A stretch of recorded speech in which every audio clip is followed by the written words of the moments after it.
everybody. Hello. Another day, another week, and another episode with amazing guest we are going to have today. I am Monisha and I'm back with another episode of Newcomers to Trailblazers. So what are we going to do today? We are going to meet somebody who is amazing at what he does. This amazing person is Adeleke. Did I say that right? Yes. Yeah, I said that right? Thank you. Okay, thank you. So this person is Adeleke and I have written a wonderful introduction about him. I'm going to read my notes. Bear with me. Joining us is Adeleke Adesuyi. Oh, I said that right.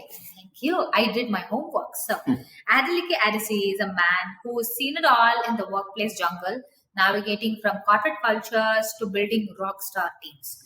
He has even faced discrimination firsthand. I mean, who hasn't? But this is extremely serious and we are going to talk about it. And he is not going to stop that from creating wonderful and equitable workplaces. And not only he's an employment relations guru, let me tell you what, he's also a multifaceted maestro. He teaches at the KPU. What is KPU? Kwantlen Polytechnic University. Kwantlen Polytechnic University. And where does this guru even find his time? I have no idea because he does so many other things. But yeah, welcome to our show. We are absolutely thrilled to have you here. Thank you for taking your time. I'm happy to be here. Happy to be here? I'm pretty good. Mm-hmm. Yeah. I'm fine. He drove all the way from Chilliwack to Vancouver just to record this episode. Thank you so much for that. Yeah, it's always, I love to drive. You love to drive? I think most of my guests have said that they love to drive. And thank you. I find it very exhausting for some reason. And I cannot drive for so many hours. But Thank you. I'm glad to be here. Thank you. Okay, let's dive into the questions. So, Leke, did you come to Canada to conquer the legal world or the HR a plot twist worthy? What is it? How did you move here? So my journey to Canada is kind of very interesting. I was a reluctant traveler, I would say. But once I got here, I had to see and prioritize what my kind of career path was going to be, kind of define that properly. I knew I didn't want to go back to law practice because I'd worked in a corporate multinational telecoms for a while, and I really wanted to work within the HR space. But it took me some time for me to transition from just an HR generalist to focusing on employee and labor relations, which is what I've done for the past 13 years. So, how many years?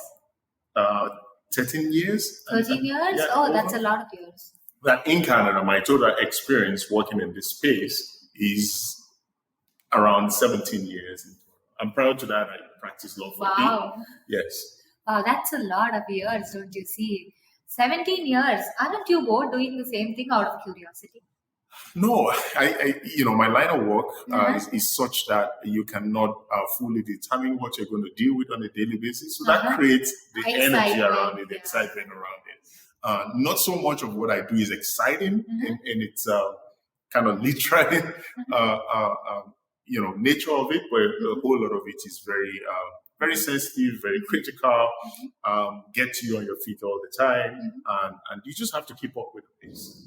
Okay, keeping up with the pace. I think many people assume that HR is mostly about recruitment.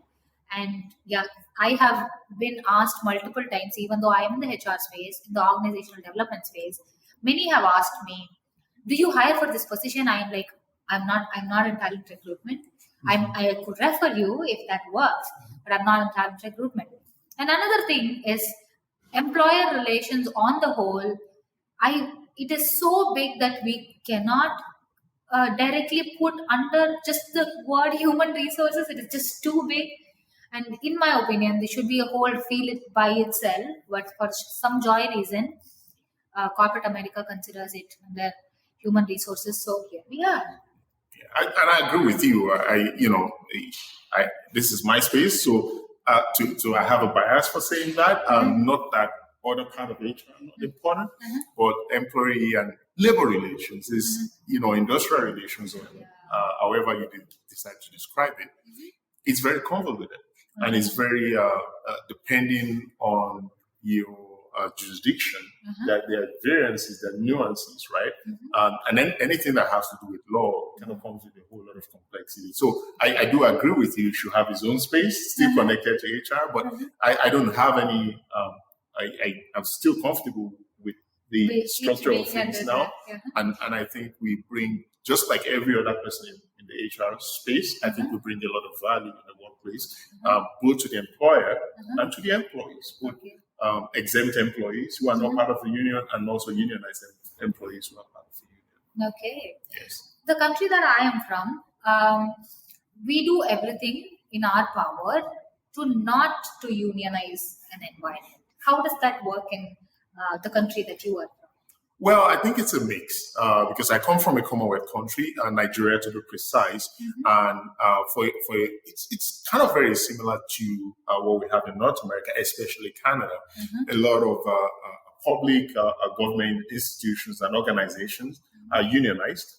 Both of my parents worked in the academic sector, in the universities, and both belong to the union for the entirety of their careers, right? But I also worked in the private sector in Nigeria, and I know it's less unionized.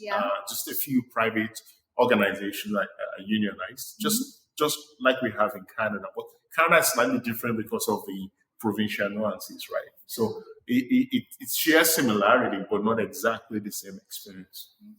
Yes. When I said we do everything in our power to not get people unionized, I referred to private organizations, and like Leke specifically mentioned, every country, especially in the public sector or the government sector, you expect people to be in the unionized position because that gives more equity and purposefulness to seniority as well. So that is something that I have experienced as well. And thank you for sharing that.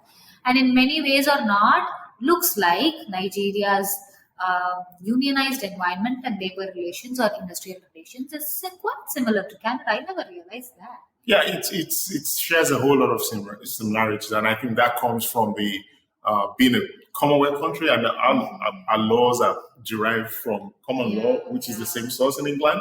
Although over the years, with a whole lot of variations and changes that have happened in what we call the jurisprudence of the law, but my experience working in Nigeria and practicing and studying law there, and also working in the labor and industrial relations space here, is that there are a lot of similarities. But talking in terms of union avoidance, even in Canada, a lot of organizations are not unionized. There's a whole lot of push for unionization. There's a whole lot of organizing happening in the private sector, in retail, in manufacturing, and other sectors like that. And it's all depends on the employee lived experiences within those space that either attract the union or repels the union. Okay. But in the middle of that, both with the organizations that are unionized and organizations that are not, you find labor relations and employee relations specialists doing either union avoidance work or managing the union where they actually have the union. So whichever way, the skill set is still needed to take care of things. Okay, that's amazing. In just 5 minutes, I think we have spoken about a lot of things. I think I have covered 2-3 questions right from this one answer. But however, thank you so much for sharing such exhaustive information. So I would like to move on to the next question. But before we move on, are you happy being in the HR/IR space, or did you enjoy being in the law space? I would say being trained as a lawyer is the best thing that ever happened to me. It's such a fantastic background. And training in Nigeria as a lawyer, I would say, is one of the things I'm very proud of because of the quality of legal education. It gave me a solid background to kind of define where I want my career to go. But I knew very the early onset in my career that I didn't want to do the typical going to court. I did some of that. I did work in a law firm for a bit, doing mostly compliance and foreign direct investment, legal advisory. And I realized as a then that I wanted something different. And when the opportunity came up and I went into a role as an employee relations specialist, I knew very quickly that that's the space I wanted to play. And I've been in that space for close to 17 years. So that counts for something. Like, I'm very comfortable in that space. I'm very happy with the quality and the depth of the work I do. And I kind of also like the fact that doing that work puts me at very critical tables, regardless of whether I'm just an advisor or I'm a manager or I'm a director. What I bring to the table is very, very relevant to the strategy of the organization. So I'm always sitting at critical tables. So I'm very happy to be able to manage both my legal training and experience and then what I actually do in the employee and labor relations space. It's exhaustive work, but for me, it's kind of very, very rewarding. I wouldn't be doing anything else, just judging by my experience in this last 17 years. That's amazing. Somebody who is passionate, speak about passion, and this person is sitting right here. I should say he's very passionate about what he's doing, and I'm sure you could see and hear it in his voice as well. Let's move on to the next question. Leke, between you and me, has anyone ever served you a steaming pile of bad work culture? When I say bad work culture, let's not talk about war stories.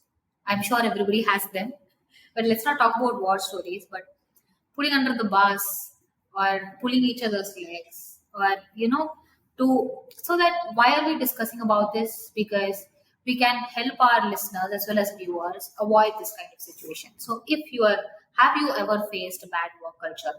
And if you have, how did you handle it? Thank you very much for that question. And now I'm kind of running through my memories, trying to remember which one is the worst, right? So there are many, yeah? Yeah, a couple of them. I haven't worked for that long. It's only part of natural algorithm that you're going to find yourself one way or the other in an environment that's less than ideal.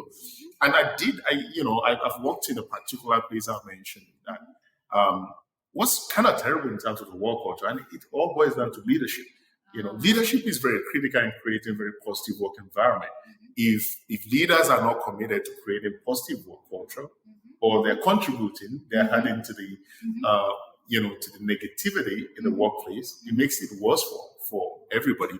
Worse still, if you are the person in the HR function, and you as having to deal with a negative leader or a leader that's kind of poisoning the pool, you're managing that leader and you're also managing the people, right? At the same time, puts in a very tough situation. Sometimes you have to advise because your role in that organization is split between the organization and the people. Sometimes you have to advise the people in such a way that it feels like you're advising them against the organization. Right? But that's the proper thing. That's a professional thing to do. If you're feeling harassed in the workplace, there's a way to deal with it. Right? And then you have to face it head on. Right? So it makes it puts you in a very tricky situation when you are the HR person and you're also dealing with that kind of behavior. So how do you deal with it? What are the best practices around how to manage ourselves in the work environment? You have to be able to give the right advice to the employees, and you also have to coach the leaders sometimes in your capacity as much as you can do to say, hey, this kind of behavior is going to harm the organization in a lot of ways, and you have to say that. And at some point, if you think you cannot have that influence and you cannot make a change, as a professional, I always advise to take yourself out of that situation, because the culture of that organization, if you're not careful, because of some of the perception of HR, you will take that on, and you are not responsible for that, right? So that's in the extreme situation.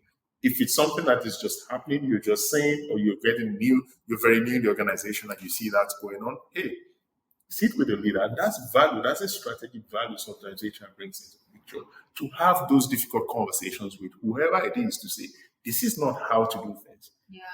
That I see when I teach my students in KPU, I always tell them, you've given me all these examples of these nasty things you've seen in the workplace. Now you've been trained to go back to those workplaces and make it right, because you now have the knowledge to do that. Yeah. And empowering ourselves and others to do that is one way of dealing with it. Because if we're able to do that, leaders who don't know the impact, who are not self-aware enough to know that the way they're doing things is contributing negatively to their workspaces, might, start doing things differently. So ultimately, and I would like to start by saying, like you mentioned, if an organizational culture is in a way different, even though you're a new employee and you have showcased good leadership for so many years, and if you join this organization which portrays bad work culture, you develop a personality because as an employee, as a leader, you are to align yourself with the values of the organization and the culture of the organization. Ultimately, if the culture carried by the organization is slightly negative or slightly bad, you develop a new personality that aligns with the organizational culture, and irrespective of you having experienced a good leadership profile yourself, you are still becoming another new person. Absolutely. And because you are becoming that new person, you are preaching the same to other people as well. It's a very tricky situation. Now that you have mentioned it, I now go back in my mind and say, hey, this is why my leader did what he did. And that's how he has evolved, and that's how experiences evolve. And it's a very critical point to talk about, and thank you for sharing that. And thank you for picking on that. Yeah, we have spoken about bad work culture. We have spoken about the highlights of what bad work culture can bring in, and how to specifically involve and how to specifically develop leaders so that we can handle bad work culture. Now let's talk about the other side of bad work culture: discrimination. Everywhere discrimination exists, and black discrimination is real. No, it exists in multiple forms. I have seen people go through black discrimination. All I can do is empathize and feel sad for them, but I don't know how to successfully be an upstander in that situation. I'm sure everybody goes through, or most people go through discrimination. Now, have you ever faced discrimination in your workplace or in your circle, in your spaces?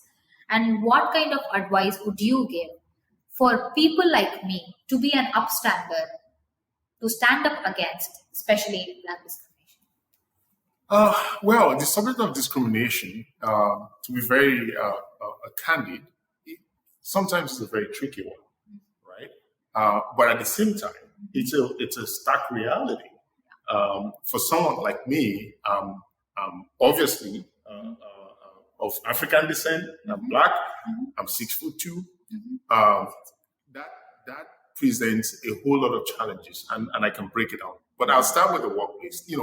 Most workplaces are fantastic places to work, right? I've worked and lived in Canada for 13 years, and most places I've worked, people have been very kind of welcoming, even if they pick up that I don't understand some cultural context. I get people who explain things to me, show me the lay of the land and all that. I've been extremely blessed that way. But the other flip side of it, I've also worked in organizations where it was very obvious that my presence there was not very welcome Or uncomfortable. or comfortable with a couple of people. And, I've had, comments being made. I've had to deal with issues of harassment just because of that. I've had people go to other people and say some really, really very nasty things that came back to me. I've had people question my qualification, my experience, and it's kind of very difficult. And people questioning your experience and qualification don't have 10% of education and qualification and experience that you have. And you're always having to prove yourself. Yeah. I guess the hardest part for me is always you're kind of guilty of something until proven innocent, right? You would see that people would warm up to you eventually, when not because you're a new person, but because in their minds you couldn't be XYZ until they finally discovered. I'll give you a quick example. Just recently, someone saw me within a space and said, "Oh, hey, I don't really know you. I've not really interacted with you for long. What do you do?" And then I say, "Oh, I'm this and this." "Oh, I never knew you were important." Right? That was. Again, what did they say? I said, "I never knew you were important." Seriously? Oh my God. And I was like, okay, what does that mean? So until I tell you who I was or what I did, I wasn't an important person, right? I gave the person the benefit of the doubt. Like, in what context? I had to ask a few people, like, if someone said that to you, what would you think? And everybody said the same thing. And this was across, I didn't, demographics, right? So like, why would someone say that to you? Yeah. I'm not surprised because I've had to constantly kind of defend myself and all that. Outside of the workplace, I've had situations where I'm walking on the street and then someone grabs their bag and throws it on the other side, like subconsciously, right? Just seeing you. God. I used to live in a condo where people don't step in the elevator once they see me there. Oh, right? Dear. And that happened for a very long period of time. So, but for me on a personal, I came to Canada as a mature adult.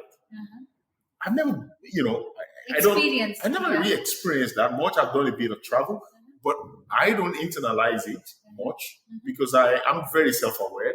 I just see it as either ignorance. And I always take every opportunity when people genuinely ask me, they want to know more about my background. And I genuinely dispel a lot of these things. In as much as some of these behaviors are kind of very bad within the workplace and outside of the workplace, I also believe that I have the responsibility to, if the environment was right, to correct some of those misconceptions you have about me as a minority or me as a Black person or me as a Black male. What is important is what I bring into every conversation, into every space. And like I said, my experience has been mostly fantastic because I've had, great privilege to work with great organizations in my career in Canada. So I can't complain about that. Like, I don't see myself losing opportunities because of that. No, but I see a lot of lack of understanding or lack of awareness of how some people, exhibit their bias and their, what I call their cultural and ignorance about my person or who I represent in terms of my race or my culture. That, like I already said, it is disappointing to hear. It exists everywhere. It is disappointing to hear. But something that is, as an upstander, if I see that a Black person is being discriminated, I am also discriminated. Everybody is discriminated. But as an upstander, irrespective of what your race is, if somebody is discriminated, how would you respond to that? As an upstander, what activities you can do so that you can stand up for someone? I think there are different levels to this, right? From an organizational point of view, you always have to create that safe space. Safe space. Right? Safe space for people to kind of have honest conversations. Because sometimes people have questions. Sometimes some folks are afraid to engage because they don't know whether they're going to be saying it's going to be wrong or right, or how they deal with a particular person. If that safe space is created by the organization, it creates room for understanding, right? Secondly, when issues of discrimination actually happens, it should not be dealt with kid gloves. It should be dealt with decisively, right? Because of course we have human rights laws, right, that protects people. We have occupational health and safety regulations that protect people against any form of harassment in the workplace. So it's both a human rights issue as well as a health and safety issue within the workplace. And as individuals also, we shouldn't be bystanders when we see something very obvious to say, hey, you shouldn't have to treat that person that way, or you shouldn't have to talk to that person in that manner, right? Or why would you think that person is, XYZ without even knowing who they are? Because the biggest challenge, I think, for me as a Black person is that a lot of people, until you open your mouth and then you talk and then you have engagement, you could tell that the initial perception is not so positive. Right? So it's exhausting for a lot of people. You have to have some level of mental strength to be able to not let that penetrate your skin. But for those who don't have that, it's a big challenge, especially when you're trying to do work. So you have to take care of that first before you're able to get your work done, because you won't get the right audience or the right the positive response from your whatever audience. And I have different. And there's so much of microaggression that also happens because of that. Working into public space, accessing public utilities. There's a whole lot of that the Black person, often need to navigate, which is not often said. There's a whole lot of things we experience that, or I experience that I don't even tell anybody. It's just it's just one of those things. One of those things. It happens as part of life. Discrimination happens as part of life, which is So disappointing, but it is true. It is so simple, and I remember one of my friends who's a black woman herself. She was sitting in a bus and she said, "Monisha, do I look pretty?" I'm like, "Yeah, of course you look pretty. What is the problem?" Nobody sat near me in the bus. Oh, that. It sounds so silly, but in reality, I felt so bad when she said that. And she said, and she started with, "Do I look pretty?" And she's so beautiful. And I said, "Monisha, I look pretty. I'm well dressed. I speak well. I'm educated. I look nice, right?" So I ride a West Coast Express often. Okay, West Right? Coast Express. Okay. And my experience in West Coast Express, in fact, recently I took a picture of it, right? Is exactly that. I don't even complain about that again. You know what I call it? I call it a first class experience. Because most of the time when people don't sit around you, you discover that you always have to be the last person. When there's no seat anywhere, that's when people come to sit with you. Like, this is 2024. In fact, recently I took a picture of my seat, and you can see in the background that all the other seats were filled up. There's 2 seats empty in front of me, 2 seats by my side. And I was sitting there like I was sitting in an executive coach. King of the jungle. Yeah, so I tell you, if you talk to an average person that uses public transport in British Columbia, especially in Vancouver, they'll tell you that's the experience, especially if they're black. And that's been my experience. I don't even complain about that one again. It's like, I just enjoy I call it the first class experience, right? So it's pretty disappointing. So now imagine the person now internalizing that. It's an added pressure that they don't have to deal with, if not for just people's perception. Like, I'm dressed like I sometimes I'm wearing a suit, probably dressed well, I have my computer in front of me. How harmful can I be to you, right? In that context, right? But it's one of those things that one of those experiences. It's a reality, but I think we can do well. We can do better as a people. As Canadians, there's still a bit of some work to do in that space. That's not very nice, you Canadians. That's not very nice. That's not polite. That is, as Canadians or as people who are raised here, it is expected out of you to be nice and polite, and even in workspaces, right? But this is not a nice behavior. And if it is happening through the immigrants who are immigrating, I would kindly request not to do so, because it is very hurtful, discriminating, it is disappointing, and it is not a good behavior. Please remember to be kind to everybody. And thank you for sharing your experiences. Thank you. Leke. I feel so bad right now. No, you don't have to feel like it's just one of those things, right? Oh God. All right. So we have spoken about a lot of emotions. We have spoken about HR. We have spoken about IR. We have spoken about labor laws. Now let's talk about some stats, right? So should we be picturing a daily fight club, or is workplace discrimination a more rare sighting situation? Maybe you can share some data that you have with us. Yeah, I not to go into like numbers, but I would say that workplace discriminations, they exist in some context, right? But they are mostly very latent. They are not very the nature of it. Just because we've evolved as a people and we've evolved as a country in terms of the human rights laws we have, and grounds on which you can be discriminated. So that's kind of like receded into the background. But of course, in some way, you still see people who experience that. Within the workspace, personally, I've not witnessed a whole lot of that. And that could be, basically a function of my role within the organization. Yeah. But sometimes I do see, some of these things raise its ugly head, and, you address it appropriately. But when something is not so overt, it becomes very difficult to deal with, because sometimes it plays on the gray area, right?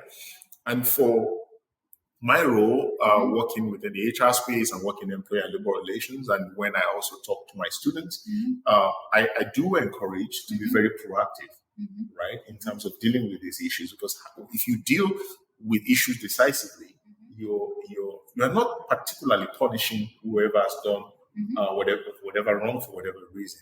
It's a deterrent so that people won't perpetuate that kind of behavior. That approach reduces can we totally eradicate it? Probably not, but we can reduce it. And I would say that in my 13 years of working in HR in space in Canada, I've seen a whole lot of changes happening. I've seen a whole lot of attitude. Organizations that have, diversity and inclusion committees. They now have these respected work programs. respected workplace programs and all that. Some mandated by law.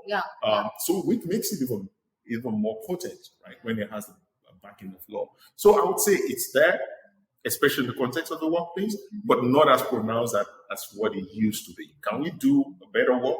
Of course, in terms of where the rubber hits the road is in terms of implementation. So it could get better on that end, but I would say things are looking upwards more. Where I see most of the concern people have is through recruitment process. Like, hey, I think I'm qualified for this position. I didn't get called. I think it's because of, and I also address that because there's a lot of nuances for newcomers. And when I coach newcomers, I always like, hey, don't jump to discrimination. Do you have the right profile? Do you understand the cultural context? There's a whole lot that goes into recruitment, right? But is it still there? Yes. Right? Do we have some work to do? Absolutely. You have spoken about students multiple times. Now let's speak about your students. You teach at KPU, Kwantlen Polytechnic University. So what do you teach and how do you teach? So, I feel so privileged to be able to share my knowledge and experience with my students at KPU. I currently teach employment law and employment relationship. I've taught labor relations, labor industrial relations, and I currently teach strategic human resource management. And the structure of that model of education is very practical. It's preparing students to be able to go into the workplace and hit the road right away. So it's a lot of practical application of knowledge and sharing experiences and getting students to dip their foot in the river a little bit to understand what it feels like. And amazing. This is not part of the questions, but however, because we have been speaking about a lot of labor laws and a lot of we are speaking about discrimination, I just had one another question to ask. Layoffs are common in Canada. Layoffs are common these days everywhere, to be honest. But layoffs are common in North America on the whole. And if I am an employee and I am being laid off, what should be the process? And is it mandated by law for the HR to be present during that conversation? And if we are to be compensated, what kind of compensation? Every organization has their own compensation, I'm sure. But by law, by British Columbia laws especially, what is the compensation that an employee is allowed when they are laid off? And what kind of conversations and in whose presence should that happen? So you're asking a very, very technical question. Okay. You're also asking a very important question. Okay. Right? So in terms of layoffs, there's a whole lot of moving parts with layoffs. Whole lot of it. One, the relationship between an employer and the organization is contractual. Okay. And the contract might be a contract of employment, and it also might be in a unionized environment their collective agreement, right?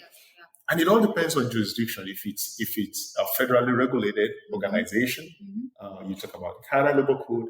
If it's not federally regulated, provincially regulated, you talk about the Employment Standards Act, right? PSA, it is called in British. Is the layoff group layoff, which is called group termination, and the definition of group termination under employment standards is slightly different from the federal standards. So you have to understand that basics first before you start doing the calculation. In terms of what you're entitled to, right? It all depends on the years of service. All the laws, it all depends on how long you've worked with the organization, Okay. if it's unionized or non-unionized. Okay. The calculation are always based on that, and in all the laws always different. For example, employment standards are if you work more than 3 months and let go, you get a week and a week for every year up to a month. In the Canada code, there's something similar to that. In fact, there's a recent change that gives a notice up to a maximum of 8 weeks of service, including payment in lieu or notice or mixture of notice and payment in lieu. And then there's also servants language. If you unionize, it will be purely based on the language of the agreement, right? So those are the interviews of who should be their best practice. The person delivering the rules should be HR is there. The HR's role is to make sure that the process is smooth, providing all the information, whether the information provided by best practice or information provided as required by the law. So each context will differ in terms of the details, right? And then if termination is because of that cause, that's also a different matter entirely. Termination is something I have worked with or done severally over the lifespan of my career, but each is always very different, and each should be handled in the most humane, in the most detailed manner, because respectful, because the change that is happening to that individual is not, in a lot of instances, not change for that individual alone. It's change for the entire families. But one thing we should have at the back of our minds is that as far as we have a contract of employment, that employment can come to an end. That's the reason why you have termination clauses in laws, in contract, and in collective agreements. That's just the nature of that. But like we said, it should be respectful, it should be humane, and it should be in compliance with the law and best practice. So is it mandated by law for a HR to be present in the room when this conversation happens? I don't think it's mandated by law, but the responsible person, the person responsible, this is the way I put it. HR is present, is in the room when you're being hired. It only makes sense for them to be in the room when you're being let go, right? I wouldn't see a situation where the manager or the director or the leader is the one doing the termination without having HR support in the room. Whereas what value does HR bring into that conversation? Making sure things are being done right. Because it's HR's responsibility to make sure things are being done right. Right. So it only makes sense for them to be part of that conversation. That was a very technical answer, like he mentioned. It was a technical question. So it all depends on the context. So it all depends on the context. That was a whole lot of conversation, Leke. We have spoken about his passion for law, his passion for HR, IR, ER space. We have spoken about discrimination, specifically Black discrimination. We have spoken about how organizations can handle and encourage good work culture as well as eliminate bad work culture. We have also spoken about specifically layoffs. That's a lot that we have spoken about. So interesting. And thank you so much. Thank you so much, viewers. Thank you so much, Leke. Thank you so much. It's been a good conversation. Thank you. And he likes the conversation, I'm sure, and I'm positive you will like it too. So here we are, Newcomers to Trailblazers podcast. We are available on Apple Podcast, Spotify, Google Podcast. I know Google Podcast is dying. That is why we are also synced to YouTube, and this YouTube video would be available as the playlist on Newcomers to Trailblazers page as well.